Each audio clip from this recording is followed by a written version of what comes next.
안녕하세요. 안녕하세요. 반갑습니다. 반갑습니다. 성도님 사랑합니다. 사랑합니다. 5월도 후반부에 접어들었습니다. 보통 5월까지 봄이라고 얘기하는데 다음 주 또 여름 같은 날씨들이 또 이어질 거라고 하는 예상도 합니다. 2020년은 그 어느 때보다도 많이 특별한 해로 사람들에게 각인이 될 것 같습니다. 2020년 하면 딱 떠오르는 단어가 코로나로 통일될 정도로 온 세계가 코로나에 시달리고 있고 또 두려워하고 있고 또 전혀 다른 세상을 많이 경험을 합니다. 그렇게 힘있고 능력있고 뛰어나다고 부르짖는 선진국 강대국들이 여지없이 국민들이 죽어나가는 모습에 손도 쓰지 못하는 상황들. 어제 사진 하나를 봤는데 지금 브라질이 가장 문제가 되고 있는 나라 중에 하나인데요. 그렇게 크게 잘 사는 나라도 아니고 보건이 잘 돼 있는 나라도 아니고 그렇다고 대통령이 정신 차리고 좀 하는 그런 국가도 아니고 거기다 인구는 많고 또 얼마 전에 좀 행사나 이런 걸 자제해야 되는데 브라질이나 이런 쪽에가 삼바 축제가 있잖아요. 삼바 축제를 그거는 좀 크게 했어요. 그래서 어쩌면 더 큰 문제가 날 수도 있는 그런 상황이긴 한데 미리 공동묘지에 무덤을 파놓은 분이 있습니다. 공동묘지에 코로나로 죽을 사람이 많으니까 미리 판을 딱 파놨어요. 근데 정말 군대에서 각 잡아서 땅을 판 것처럼 내문 앞에 쭉 해가지고 해놨는데요. 사진상에 보니까 정말 몇천 개를 파놨는지 모르겠어요. 미리 다 파놨어요. 그리고 관이 생길 때마다 무조건 하나씩 넣을 수 있는 자리를 만들어놨어요. 그걸 대비라고, 그걸 준비라고 하고 있는 모습을 보면서 인간이 얼마나 나약한지 또 얼마나 무력한지 한번 생각해 볼 수 있는 그런 사진의 씁쓸함을 맛봤습니다. 그나마 대한민국은 오늘 아침에 발표된 확진자가 25명이랍니다. 계속 어느 정도의 손, 그래도 안심할 수는 없지만 그나마 더 확산되진 않는구나, 더 큰 어려움은 없구나라고 느낄 정도로 긴장감을 주고 있는 상황에 있습니다. 아이들도 개학을 하고 또 모든 것이 일상으로 돌아가길 바라지만 만만치 않은 그런 현실을 보면서 우리에게 주어지는 이 시간들, 고통도 될 수 있고 어려움도 될 수 있지만 그 시간들을 지혜롭게 극복하고 또 생각하고 받아들이고 나의 길을, 내가 어떠한 모습 가운데 하나님 앞에 서고 세상 앞에 드러나기를 준비해야 될 것인지 계획하는 성도의 한 시간이 되기를 바랍니다. 그런 마음으로 오늘 마가복음 말씀 준비했습니다. 마가복음 14장 3절입니다. 마가복음 14장 3절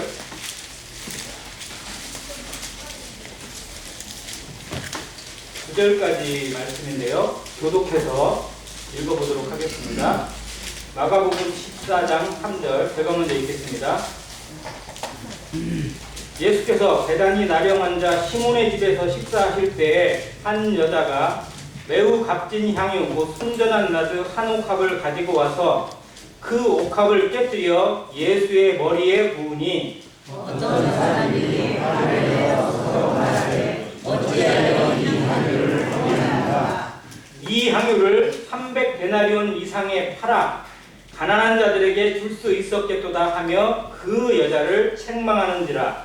예수께서 이르시되 가만두라. 너희가 어찌하여 그를 괴롭게 하느냐. 그가 내게 좋은 일을 하였느니라. 가난한 자들은 항상 너희와 함께 있으니 아무 때라도 원하는 대로 도울 수 있거니와 나는 너희와 항상 함께 있지 아니하리라. 그는 힘을 다하여 내 몸에 향유를 부어 내 장례를 미리 준비하려 합니다. 같이 읽겠습니다. 내가 진실로 너희에게 이르노니 온 천하에 어디서든지 복음이 전파되는 곳에는 이 여자가 행한 일도 말하여 그를 기억하리라 하시니라. 아멘. 네. 저희들이 너무나 잘 아는 사건이고 또 예배 찬송가나 찬송가에서도 참 많이 이 상황을 이 내용을 가사로 옮겨서 많이 부르고 있습니다. 저희가 부르는 예배 찬송가에도 내게 있는 향유옥합 주께 가져와 그 찬양도 있고 또 다른 찬양도 옥자가 있습니다. 너무나 익숙하고 너무나 잘 알려져 있는 내용이고 또 타 복음서 가운데도 똑같은 내용이 마태복음 26장에도 26장 6절부터 13절까지 이 내용이 어떻게 보면 정말 몇 글자만 다르고 똑같은 내용이 담겨져 있습니다. 그리고 비슷한 내용이 요한복음 12장에도 담겨져 있습니다.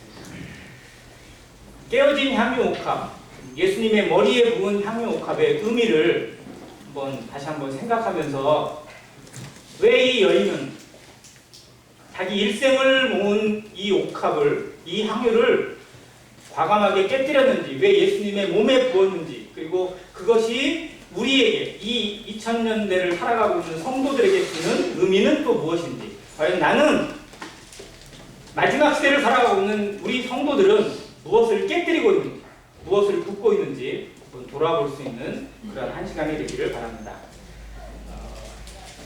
먼저 이 배경을 좀 보겠습니다. 여기에 때가 나와 있지 않은데 같은 내용이 요한복음 12장 1절부터 보면 6월절 엿새 전으로 기록되어 있습니다. 예수님이 공생애를 사시는 기간들이 약 3년 약간 넘는 기간입니다. 그리고 그 기간들의 기준점이 있는데 바로 그게 뭐냐면 6월절이 기준점이 많이 됐습니다. 예수님이 죽으시던 때, 마지막 운명하시던 때, 재판을 받고 십자가에 달리시는 때가 바로 언제예요? 절기상? 6월절입니다. 그래서 우리의 6월절 양 예수 그리스도께서 죽임을 당하셨다고 하는 성경의 기록이 있습니다. 즉 예수님의 공생애가 마지막으로 이루어지는 때가 6월절이에요. 그러니까 6월절이 하나의 기준점이 됩니다.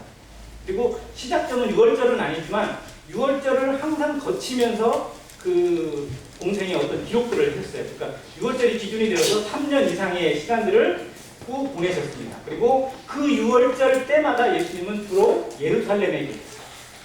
나머지 절기 때나 또 다른 큰 절기가 아닌 때에는 다른 지역을 많이 보셨어요. 특히 갈릴리 지방에 많이 사역을 하셨죠. 그러나 이 중요한 절기 때는 항상 성전 중심으로 그리고 이 예루살렘을 중심으로 하셨던 것을 봅니다.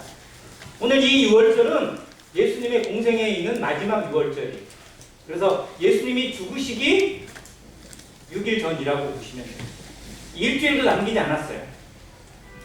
예수님의 운명의 시간, 예수님의 마지막 시간, 예수님이 십자가를 지고 온 세상의 죄를 담당하시고 하나님의 뜻을 이루어드려야 될 그때를 제자들은 알고 있었을까요? 모르고 있었을까요? 몰랐어요. 사람들은 잘 알았을까요? 몰랐을까요? 몰랐습니다. 관심이 없었어요. 예수님은 그전에도 말씀을 하셨어요. 수시로 말씀을 하셨어요. 보여주셨어요. 그림자로. 그런데도 그들은 깨닫지 못하고 예수님이 항상 있을 거라고 생각을 했어요. 왜? 젊으시니까.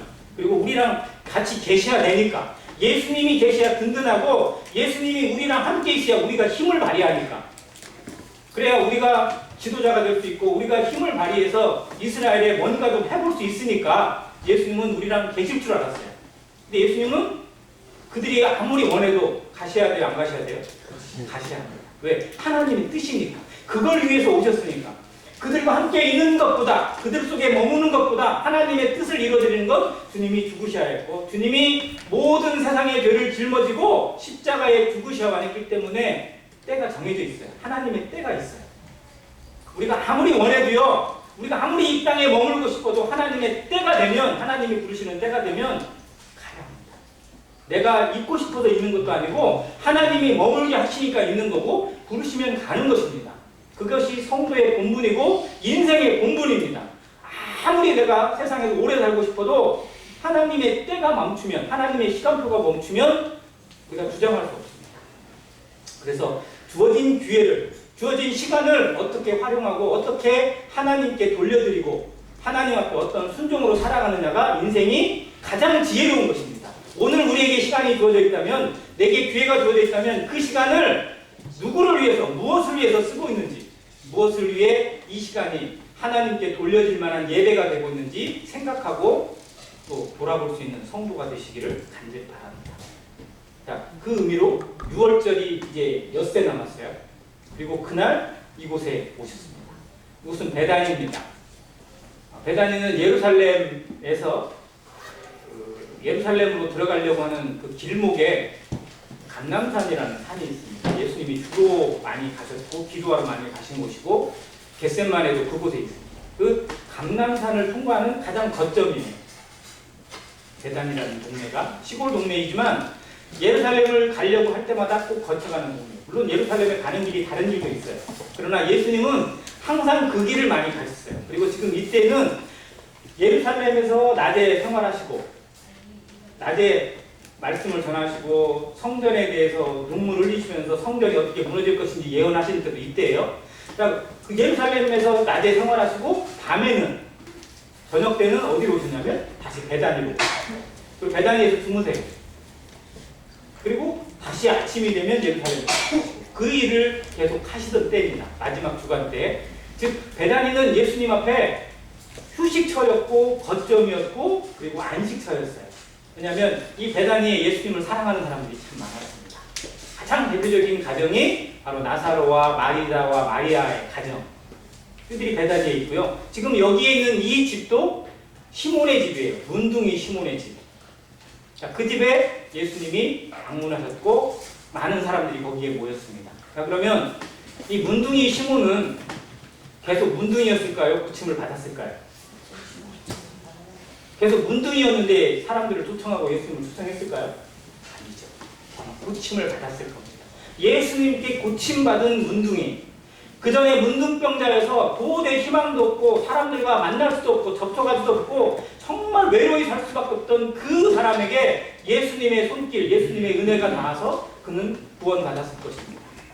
그리고 이제 그 예수님을 초청해서 집에서 잔치를 하고 있습니다. 자, 이때에 많은 사람들이 모였어요. 특히 나사로도 여기에 중심이 되어서 모였습니다. 왜? 그는 죽었다가 살아난 사람입니다. 이 나사로가 죽었다 살아난 지가 지금 이때로부터 따져보면 얼마 안 됐어요. 그러니까 베단이라는 곳에 예수님의 이름은 그냥 이름만 나와도 그냥 사람들이 모를 사람이 없었어요. 왜? 나사로 때문에 더 유명해졌고 나사로 때문에 믿는 사람들이 더 많아졌어요. 자, 그들이 다 모여 있습니다. 그러면 어떻게 보면 이것이 교회예요. 문둥이의 집이었어요. 문둥이가 살아서 누구도 가지 않는 곳, 누구도 쳐다보지도 않는 그곳이 고침받고 예수님이 계시므로 예수님의 말씀과 치료가 있음으로 말미암아 교회가 되었습니다. 교회는 그런 곳입니다. 우리에겐 과거를 살펴보면 우리의 옛적을 살펴보면 아픔이 있어요. 남들에게 보여줄 수 없는 부끄러움도 있을 수 있습니다. 그러나 그 모든 것을 예수 그리스도의 이름 앞에 씻어낸 사람들이에요. 그래서 새로운 생명, 새로운 이름으로 하나님 앞에 모여 있습니다. 바로 이 문둥이 시몬의 집이 정말 마지막 시대에 어떻게 보면 하나님이 보여주시는 예수님의 마지막을 함께하고 있는 그 교회의 모습으로 모여 있습니다. 자, 근데 이곳에 무슨 일이 일어났냐면 한 여자가 향유 옥합을 들고 옵니다. 이거는 순전한 나드라고 기록되어 있는데 나드는 정말 특별한 식물에서 몇 방울씩 떨어지는 귀한 향유예요. 그리고 이 나드 한 근의 값어치가 뒤에 계산되어 있지만 300데나리온이라고 합니다. 노동자의 1년 연봉이에요. 그럼 우리나라 이 평균 1년 연봉이 얼마쯤 되죠? 노동자들 평균으로 거의 뭐 계산 잘 안 되나요? 하루 일당을 약 10만 원 잡으면 3천만 원이고요. 좀 우리나라 평균 연봉으로 따져보면 약 한 4천만 원쯤 뭐 이 정도 됩니다. 자, 그러면 그 한 근이에요. 크지도 않아요. 옥합 한 근이면 그냥 조그마한 항아리에 들어있는 거예요. 소고기 한 근이면 뭐 한 4식구가 다 먹을 수 있나요? 소고기 한 근이면? 저희 집은 못 먹습니다. 저도 한 근 먹으니까. 자, 근데 옥합에 있는 향유 한 근, 액체니까 좀 고기보다는 조금 부피가 넘을 수 있어요. 그러나 아무리 따져봐도 그 생수통 한 근 600g이면 그게 양이 얼마 되지도 않아요. 그 정도가. 그러니까 사람 손에 그냥 겨우 질 만큼 되는 큰 항아리가 아니에요. 우리가 생각할 때 막 옥합을 뭐 머리에 지고 온 그런 항아리가 아니고요. 정말 조그만한 호리병 같이 생긴 그런 항아리라고 보시면 됩니다. 그곳에 이 향유가 담겨 있어요. 그리고 위에 뚜껑은 향유가 날아가면 안 되니까 밀봉이 되어 있어요. 그리고 구멍 입구가 되게 작습니다. 자, 그 옥합을 가지고 와서 예수님께 부어야 되는데 밀봉을 따내기도 힘들고 밀봉을 겨우 열었다 해도 이 향유는 끈적끈적한 그런 성분이 있기 때문에 부으면 잘 부어질까요? 안 부어질까요? 그냥 한 방울씩밖에 안 떨어져요. 그러니까 예수님께 붓고 싶어도 잘 안 부어지는 거예요. 그러니까 어떻게 해요? 이 여인은 그 옥합을 깨뜨립니다. 남들이 볼 때는 그냥 조금씩만 따라도 될 것 같은데 머리에 바르는 뭐 에센스라고 그러나요? 자매님들 머리에 에센스 이렇게 바르죠? 저도 가끔 자매가 바를 때 있는데 에센스 바를 때 막 그냥 한 통 다 열어가지고 막 붓나요 이게? 어떻게 하죠? 그냥 짜서 그냥 몇 방울 딱 해가지고 손에 이렇게 붙이잖아요. 왜냐면 그 정도 해도 되니까. 그러니까 예수님의 머리에 부을 때 그냥 에센스 바른다고 생각하는 정도로 하면 몇 방울만 해도 돼요. 예수님의 머리에 근다고 향이 안 나는 것도 아니고 여기에 기름기가 없는 것도 아니에요. 그렇게도 분명히 있을 수 있어요. 이게 찔끔찔끔해도 티는 나요. 그러나 여인은 그걸 원치 않았어요. 그래서 어떻게 해요? 예수님께 모든 것을 부어주기 원했어요. 그래서 옥합을 깨뜨려 버렸습니다. 그리고 예수님의 머리에 부었어요. 다른 말씀에 보면 예수님의 발에도 부었다고 나와 있어요. 그러니까 그 의미는 예수님의 온몸에 부어진 거예요. 머리에서부터 발끝까지 향유가 부어질 정도. 그러니까 한 끈이 전체가 다 부어지다 보니까 예수님의 온 몸을 흐르고 적셔서 발끝까지, 예수님의 발까지 향유가 적시게 돼요. 그리고 이 여인은 어떻게 다른 글씨에 보면 뭘로? 자기 머리털로 뭐를 씻어요? 예수님의 발을 씻어요. 자기 남편도 아닌데 어떻게 보면 이웃 남자이고 그냥 그런 남자인데 그 남자의 그것도 사람들 앞에 둘러싸여서 사람들 앞에 존경을 받고 있는 그 예수님 앞에 찾아가서 동의도 구하지 않고 사람들에게 알리지도 않고 그냥 부은 거예요. 그리고 자기 머리털로 그 예수님의 발을 씻어내고 있어요. 그러니까 옆에 있는 사람들이 볼 때 황당하다, 기쁘다. 황당한 거죠. 얘 뭐 하는 거야? 이런 거예요. 도대체 왜 저러는 거야? 이런 의미가 이 분위기입니다. 우리 안에 뭐 이런 상황들을 쉽게 볼 수는 없겠지만 우리가 생각하지 못한 상황을 만났을 때 내가 예상하지 못한 일들이 주어졌을 때 우리의 반응이 이렇습니다. 이게 왜 이래? 쟤 왜 저래? 라고 얘기를 하죠. 쟤 어디 이상한 거 아니야? 이렇게. 지금 세상이 시끄러운 이유가 그거예요. 자기 편에 이해가 안 돼요. 그러면 그 사람을 무조건 비난하고 보고 아예 그냥 싸잡아서 때리고 봅니다.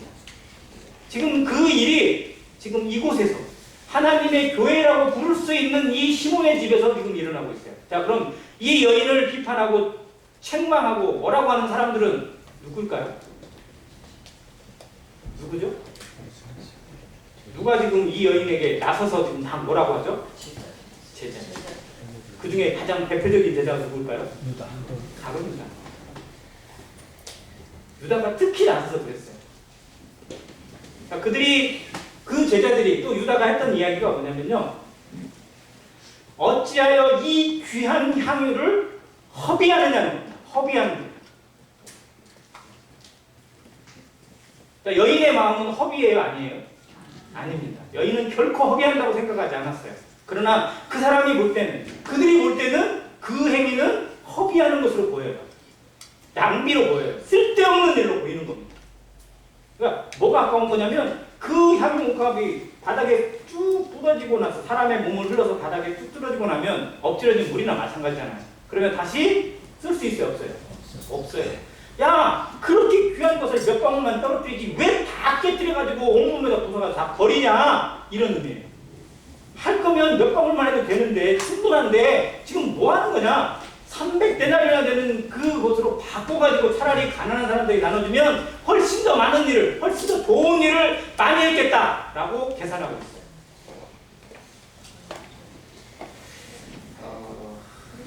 자, 그러면 한번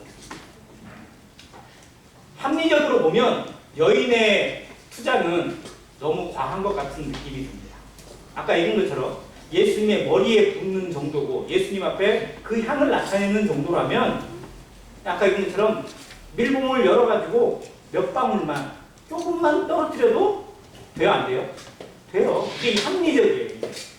그러니까 하나님 앞에 내 마음을 쏟는다고 해서 막 내 전 재산 다 갖다 바치고 내 모든 걸 다 갖다 바치는 것이 어떻게 보면 대단한 열정 같지만 남들이 볼 때는 너무 지나친 거예요. 너무 하는 걸로 보입니다.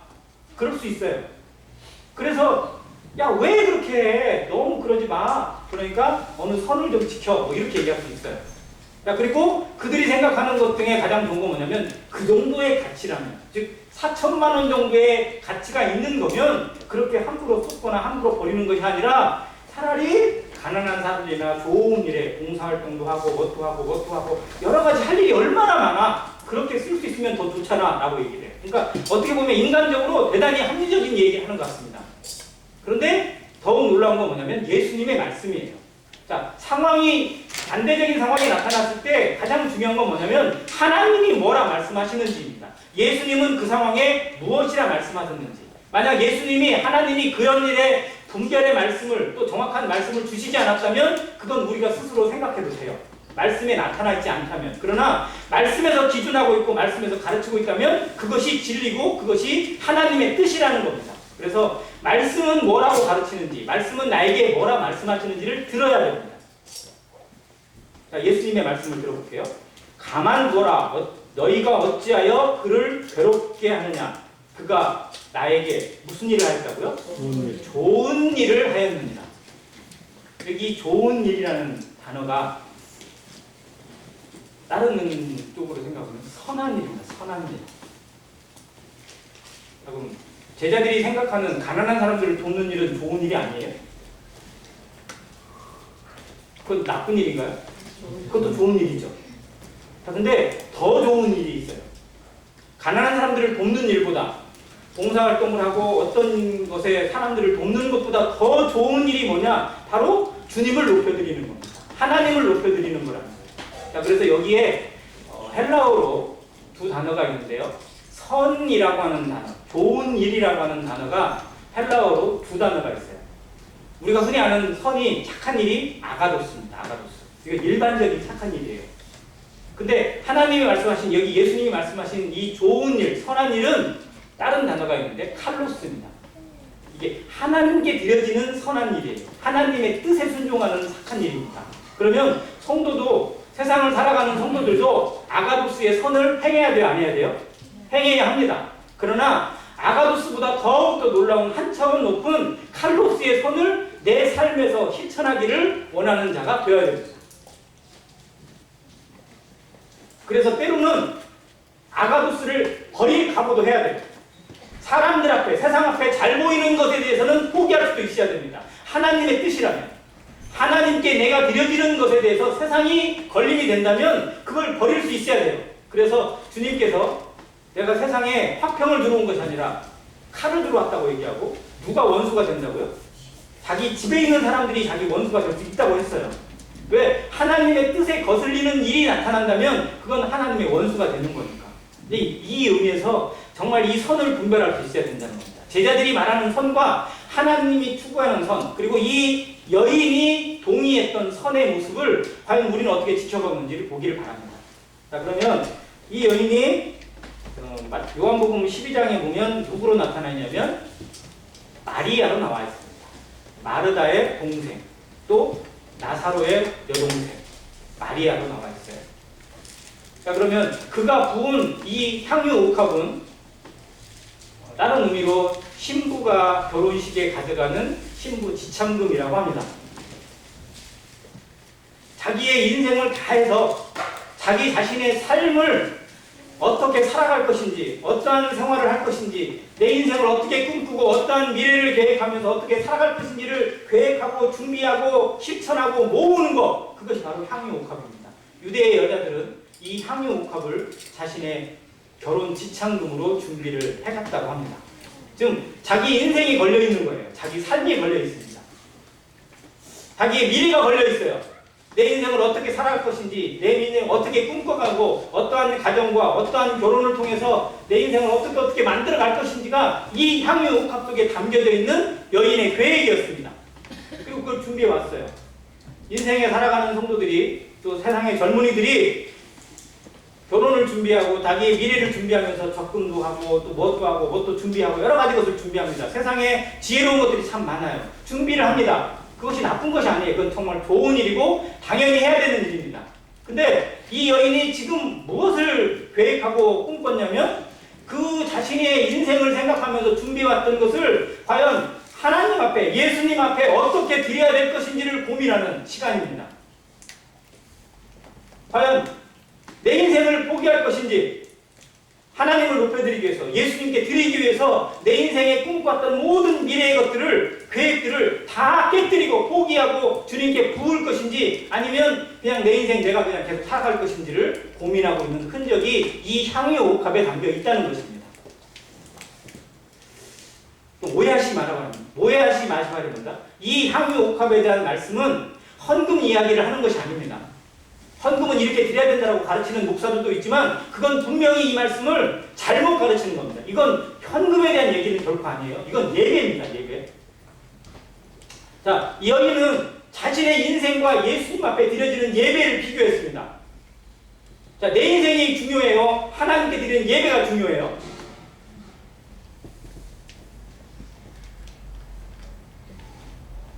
우리 정직하게 대답하세요. 내 인생이 중요합니까? 하나님께 드리는 예배가 중요합니까? 정말 예배가 중요해요? 우리가 그렇게 느끼나요? 우리가 그렇게 고백하고 살아가나요? 아니요. 우리는 대부분이 내 인생이 더 중요합니다. 그러나 하나님 앞에 나올 때는 예배가 최고이고 예배가 최고의 인생이라고 말할 수 있습니다. 왜냐하면 내 인생이 깨지진 않았으니까. 내 인생을 포기하지 않았으니까.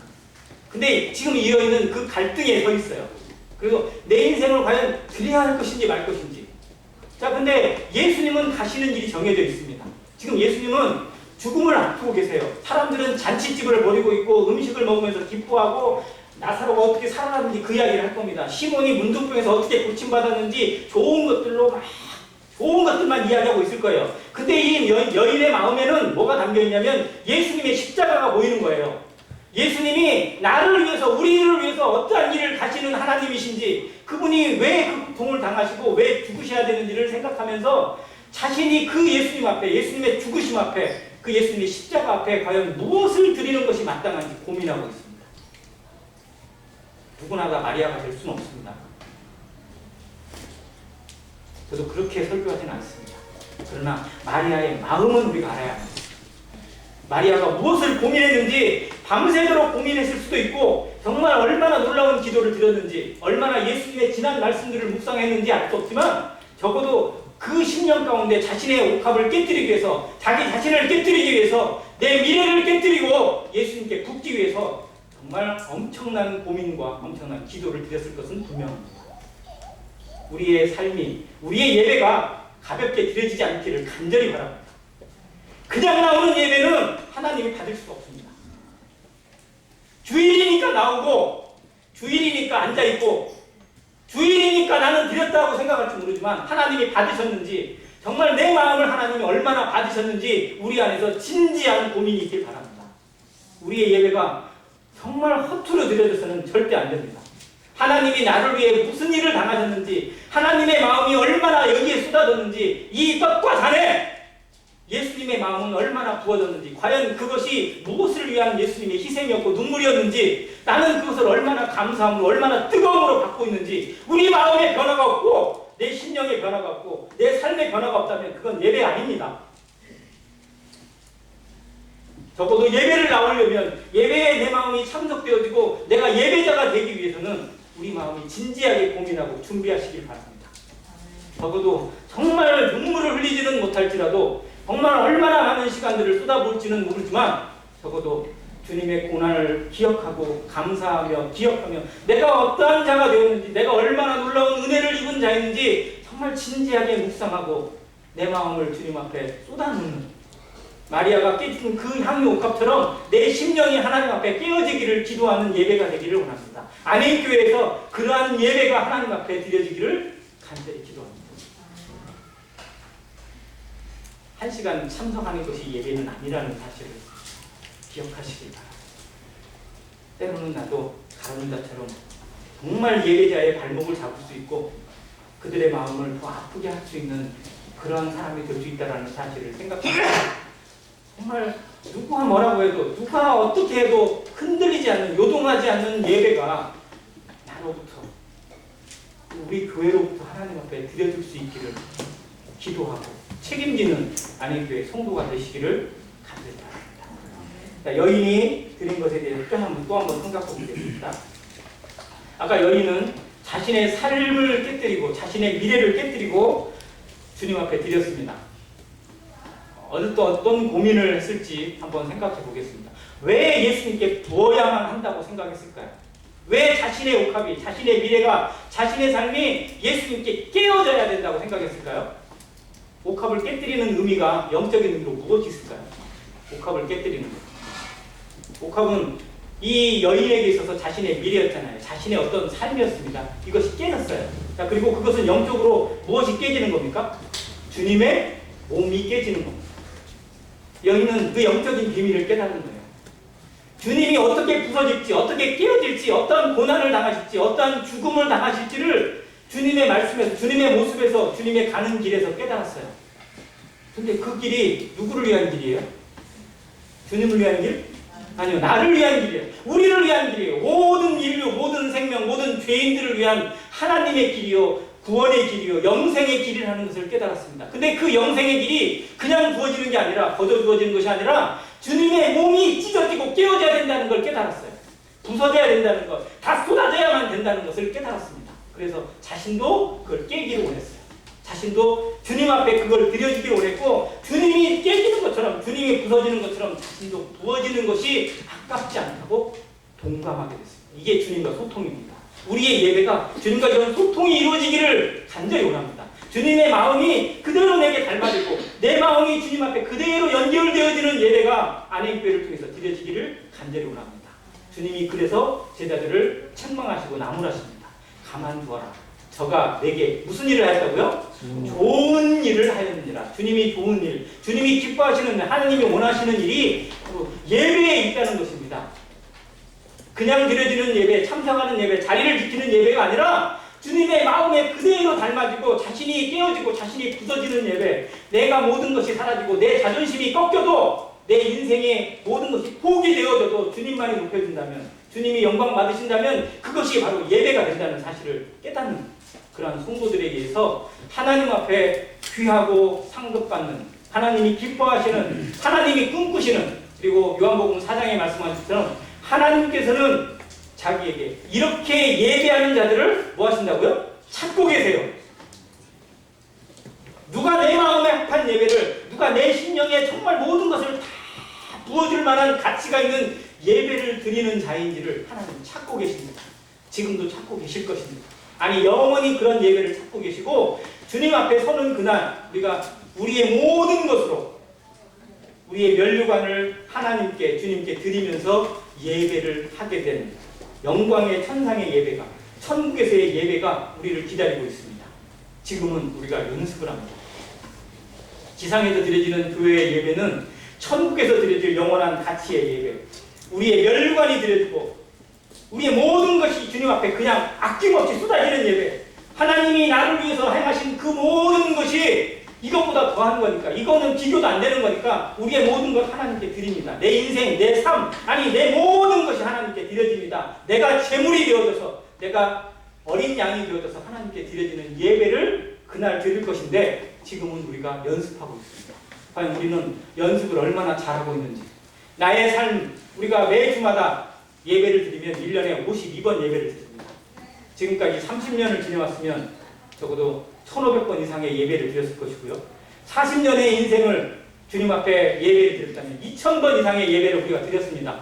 그런데 하나님 앞에 내가 얼마나 깨어졌는지, 내가 얼마나 부서지고 얼마나 부어졌는지 하나님이 기뻐 받으시는 이 하나님의 선한 예배가 나를 통해서, 우리 교회를 통해서 얼마나 드려졌는지를 하나님은 알고 계신다는 겁니다. 나는 드렸는데, 나는 주었는데, 나는 바쳤는데 하나님이 받지 않으셨다면, 하나님이 거들떠도 안 보셨다면 그건 우리가 예배를 드린 게 아니라는 겁니다. 대표적인 게 누구예요? 자기는 드렸는데, 자기는 바쳤는데 하나님이 안 받았어요. 가인이에요, 가인. 우리가 가인의 예배를 드릴 수도 있다는 사실이 두렵습니다. 그 누구보다도 우리는 정말 신령과 진정으로 예배를 드리고 정말 성경이 말하는 예배를 드린다고 자부하는데, 이 안행교회를 통해서 드려지는 예배가, 안행교회 성도들을 통해서 드려지는 예배가 꼭 가인 같은 예배로 우리가 하나님 앞에 포장되어 있지는 않은지 늘 두려움이 있습니다. 그래서 우리의 예배가 정말로 포장뿐인 예배가 아니라 속 안내가 깨어지고 내 자신이 번제양이 되어져서, 내가 정말 번제가 되어져서, 소재가 되어져서 부서지고 가루가 되어져서 하나님 앞에 태워지고 하나님 앞에 불태워지는 예배가 안행교회를 통해서 드려지기를 간절히 원합니다. 이 예배에 이 마리아의 마음이 담겼습니다. 그래서 마리아는 그 예수님을 묵상할 때, 그 예수님의 가는 길을 묵상하게 될 때, 그 모습을 보게 될 때, 제자들은 몰랐어요. 제자들은 그냥 예수님이 함께 있는 것이 좋은, 오죽하면 베드로는 그 변화산에 올라가서 뭐라고 그랬어요? 우리가 여기 있는 것이 좋사오니 주님 내려가지 말고 우리 그냥 여기다 초막 짓고 여기서 그냥 영원히 삽시다. 저기 뭐 더럽고 시끄러운데 뭐하러 갑니까? 그냥 여기 있으면 좋겠습니다. 나만 좋으면 좋은 거예요. 이게 베드로의 한계였어요. 그러나 그 제자들도 못 보고 누구도 보지 못하는 그 영적인 세계를, 영안이죠. 이 영안을 마리아가 보고 있었다는 겁니다. 예수님은 지금 우리와 함께 계시지만 이 날이 멀지 않았다는 것. 지금 예수님이 웃고 계시지만 그 웃음 속에 울음과 눈물이 담겨있고 통곡이 담겨있다는 것을 마리아는 알았습니다. 온 인류를 향해서, 나와 같은 죄인을 향해서 얼마나 놀라운 사랑을 쏟아부을 십자가를 바라보면서 주님이 그 길을 가신다면, 주님이 나를 위해서 그렇게 버리심이 되고 찢어짐이 되고 깨어짐이 되신다면 과연 나는 주님 앞에 무엇을 돌려드릴 것인지 고민했던 흔적이 이 옥합에 담겨 있다는 것입니다. 그리고 내가 깨져도, 내가 부서져도 그것이 주님께 기쁨이 되기만 한다면, 주님 앞에 즐거움이 되기만 한다면, 주님의 영광이 되기만 한다면 나는 그것으로 속합니다라고 고백하고 있는 것입니다. 내가 원하는 한 가지 주님의 기쁨이 되는 것, 내가 원하는 한 가지 주님의 기쁨이 되는 것.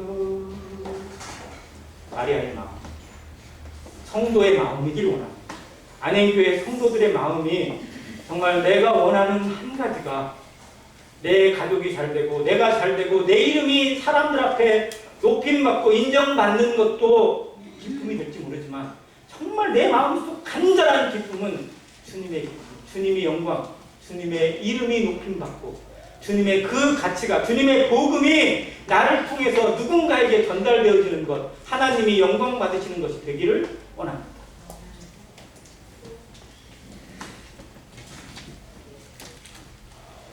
가난한 자들에 대해서 한번 생각해 보겠습니다. 예수님이 이렇게 말씀하십니다. 가난한 자들은 항상 너희와 함께 있으니,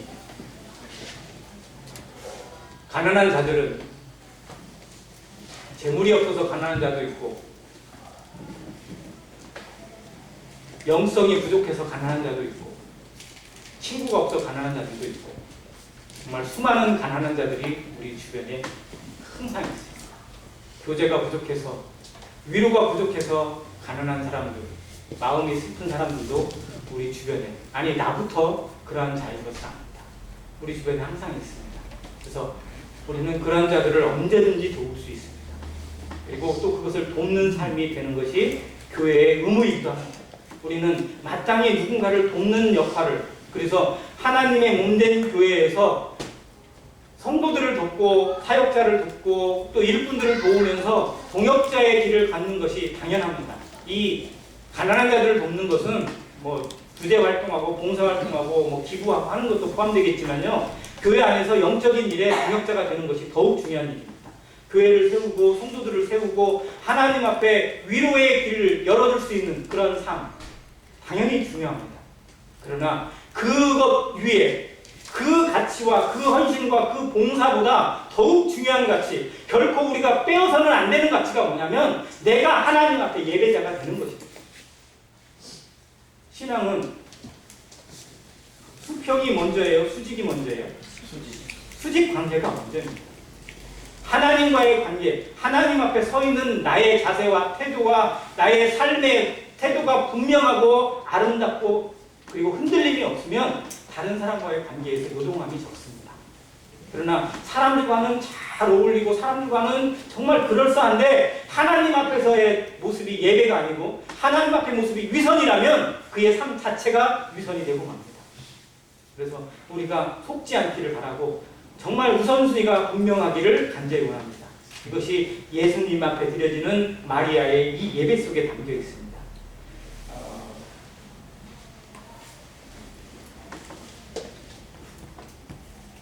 가장 놀라운 비밀은 옥합이 바로 예수님의 몸을 의미하는 거라고 말씀을 드렸습니다. 주님 앞에 예배를 드리는 삶이 쉬울 것 같지만 정말 쉽지 않습니다. 방해물이 많다는 것입니다. 지금 마리아의 예배를 방해한 사람들은 누구였나요? 제자들이었어요. 믿는 사람들이 오히려 방해가 될 수도 있습니다. 옆에 있는 성도가 때로는 우리의 예배에 방해물이 될 수도 있어요. 그래서 우리 스스로가 정말 어떤 성도의 헌신이나 예배의 삶에 해방이 되지 않기를, 쓴뿌리가 되지 않기를 기도해야 합니다. 그래서 합력해서 선을 이루어갈 수 있도록 내 자신이 해방꾼이 되지 않도록 정말 더욱더 기도해야 될 필요가 있어요. 그게 교회의 가치입니다. 자, 이 예배와 마리아가 드린 예배와 거의 비슷한 예배가 성경에 나와 있어요. 너무 내용이 영적인 의미가 비슷한 예배가 있어요. 혹시 어떤 예배인지 생각나세요?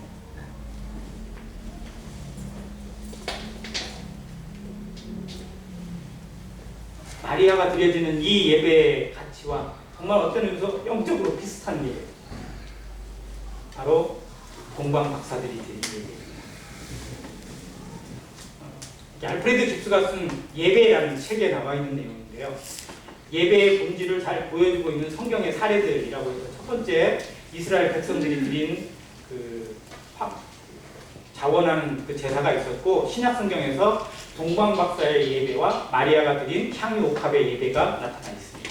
네, 동방박사가 드린 예배와 이 마리아가 드린 예배의 공통점이 뭐냐면 예수님에게 집중한 겁니다. 예수님에게만, 다른 것에 머물지 않았어요. 동방박사들은 어떻게 보면 예수님 앞에 굳이 나와서 예배를 해야 될 사람들이 아닙니다. 그는 유대인들이 아니니까요. 자, 근데 유대인의 왕으로 오신, 온 세상의 왕으로 오신 그분을 동방에서 별을 보고 확인했습니다. 하나님의 말씀을 듣고 깨닫고 그분에게 예배하기 위해서 먼 길을 찾아왔어요. 다른 말씀에 보면, 다른 사본에 보면요, 거의 그들이 찾아온 기간을 약 한 2년 정도로 봐요. 2년 동안 어떻게 보면 정말 멀고 먼 여행을 온 겁니다. 자, 그리고 와서 예루살렘에 잠깐 들어갔다가 그들에게 물어봤어요. 유대인의 왕으로 오시니까 어디 있냐? 우리가 동방에서 그의 별을 보고 예배하러 왔노라 라고 하니까 막 예루살렘이 막 난리가 났어요. 도대체 어디서 누가 태어나는 거야? 뭔 일이야? 라고 막 성경을 거꾸로 뒤져보니까 아, 베들레헴에서 태어났을 것 같다 라고 해서 이제 그 부분을 알려주죠. 자, 그리고 헤롯이 준비한 게 뭐예요? 헤롯 왕이 야, 너희들이 갔다가 예배하고 잘 알 다음에 와서 나한테 알려줘라. 나도 예배할게. 뭐 하려고요? 살인을 준비한 세상입니다. 살인을 준비해요. 하나님은 구원자를 보내셨지만, 하나님은 온 세상을, 온 인류를 구원할 수 있는 구원자를 준비하셔서 보냈지만, 세상은 그분을 환영하지 않고 무엇을 준비했어요? 살인을 준비했습니다. 이것이 십자가입니다. 실제로 그렇게 해서 헤롯은 그 부분을 다 뒤져가지고 2살 이하의 모든 아이들을 다 죽여버렸습니다. 그게 헤롯이에요. 그게 세상입니다. 자, 회방을 만났어요. 회방꾼을 만났습니다. 그럼에도 불구하고 그들의 발걸음은 멈추지 않고 별을 타고 그 앞에 경배를 드렸습니다. 그리고 자신이 준비해왔던 가장 귀한 옥합을, 보배합을 열어서 황금과 유향과 몰약을 경배의 예물로 드리고 그들은 돌아갔습니다. 어린 양의 어린 예수에게, 아기 예수에게 경배했던 모습과 이 마리아의 예배를 생각해 보면, 자, 예수님이 이 땅에 오셔서 공생애를 사시는 예수님의 33년의 기간 동안 가장 처음에 받은 예배가 누구의 예배? 동방박사의 예배. 그리고 이 땅을 떠나는 마지막 예배가 누구의 예배? 마리아의 예배. 다른 여인들, 막달라 마리아나 다른 여인들도 예수님 앞에 드릴 것을 나름대로 준비를 했어요. 그러나 드렸어요? 못 드렸어요? 못 드렸어요. 왜? 예수님이 무덤에서 부활하셨기 때문에. 즉 마지막으로 예수님께 자신의 모든 것을 드린 사람, 드린 여인은 마리아. 즉 처음 예배와 마지막 예배가 바로 이 동방박사와 마리아를 통해서 예수님께 드려졌습니다. 그리고 그 예배의 가치를 교회가 따르고 배우고 있습니다. 우리가 하나님 앞에 나옵니다. 매주마다 나오고 매주마다 무엇인가를 준비해서 하나님께 감사하고 찬양하고 또 헌신하고 기뻐하면서 말씀도 묵상하고 기도드리고 찬양을 드리면서 또 우리의 삶이 하나님 앞에 정말 교통되어지기를, 그리고 내 안에서 예수님이 높여지기를 간절히 기도하는 예배를 드리고 있습니다. 그러나 우리 삶을 조금 더 냉정하게 살펴보시길 바랍니다. 나는 이 예배에 나는 무엇을 드렸는지, 내가 드리고 있는 것은 정말 무엇인지 냉정하게 한번 판단해 보시고 생각해 보시길 바랍니다. 나를 깨뜨렸는지, 아니 우리의 예배 시간, 지난 예배 시간에 나는 하나님 앞에 얼마나 깨졌는지를 한번 스스로 돌아보시길 바랍니다. 내가 깨어졌습니까? 내가 하나님 앞에 부어졌습니까? 내가 하나님 앞에 쏟아졌습니까? 예수님이 내 마음을, 하나님이 내 마음을 얼만큼이나 가지셨을까요?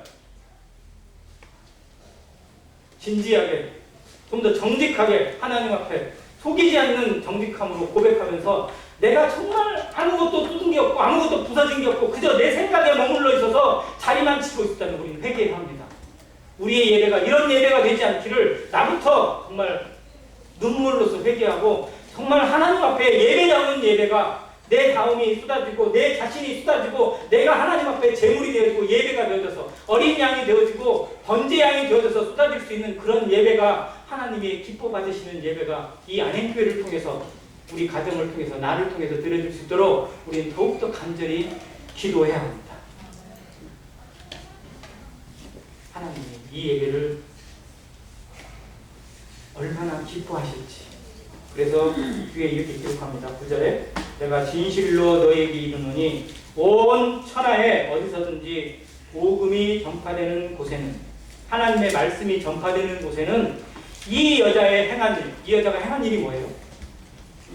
아까 두 글자로 딱 하니까 뭐예요? 예배입니다. 예배. 이 여자가 행한 일이 예배예요. 예배. 하나님이 이 예배를 광고하십니다. 자랑하십니다. 이 땅에서 드려지는 성도의 예배, 이 땅에서 드려지는 교회의 참된 예배를 하나님이 저 천국에서 자랑합니다. 누구에게 자랑할까요? 천사들에게 자랑합니다. 하나님 자부심을 가지고 자랑합니다. 내가 이러니까, 내가 이 가치를, 이 예배를 기뻐하기 때문에 내 독생자 예수 그리스도를 희생한 거야. 내가 저들의 이 예배를 마음에 두고 내가 기꺼이 십자가를 지은 거야. 십자가도 아깝지 않고 죽음도 아깝지 않고 수치와 부끄러움도 아깝지 않은 예배가 이 교회를 통해서 드려져야만 합니다. 하나님이 이 예배를 찾고 계십니다. 요한복음 4장 보고 마치겠습니다.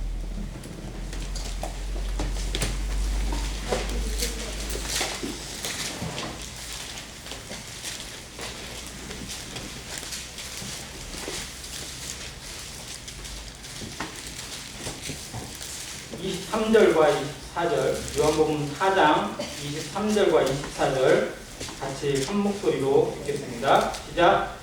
하나님께 참되게 예배하는 자들은 영과 진리로 예배할 때가 오나니 곧 이때라. 아버지께서는 자기에게 이렇게 예배하는 자들을 찾으시느니라. 하나님은 영이시니 예배하는 자가 영과 진리로 예배할지니라. 아멘.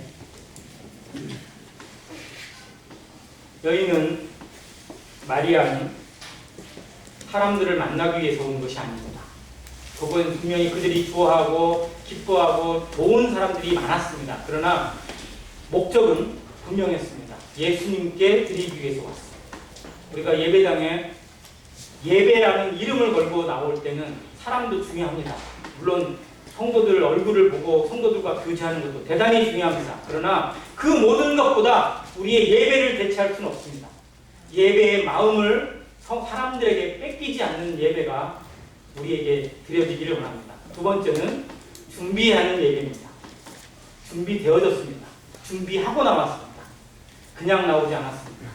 우리의 삶에 공수로 나오는 예배도 하나님 앞에 헛된 것일 뿐만 아니라 준비하지 않고 그냥 있는 그대로 그냥 뭐 옷이든지 무엇이든지 우리 마음이 준비되지 않고 그냥 나오는 예배 부끄러운 줄 생각하고 우리 마음이 먼저 준비되어져서 하나님 앞에 나오게 되기를 간절히 기도합니다. 그래서 우리의 속사람도 우리의 행위도 우리의 겉사람도 하나님 앞에 예배로 준비되어져서 이 예배의 가치가 안행교회를 통해서 안행교회 성도들을 통해서 회복되어지기를 마지막 시대에 하나님이 기뻐 받으시는 아름다운 예배가 다른 뭐 매일의 일상도 그려지면 더 좋겠지만 적어도 주일날 드려지는 성찬의 예배의 가치만큼은 우리가 목숨 걸고 지켜내는 모든 성도가 되시기를 간절히 바랍니다. 이상입니다.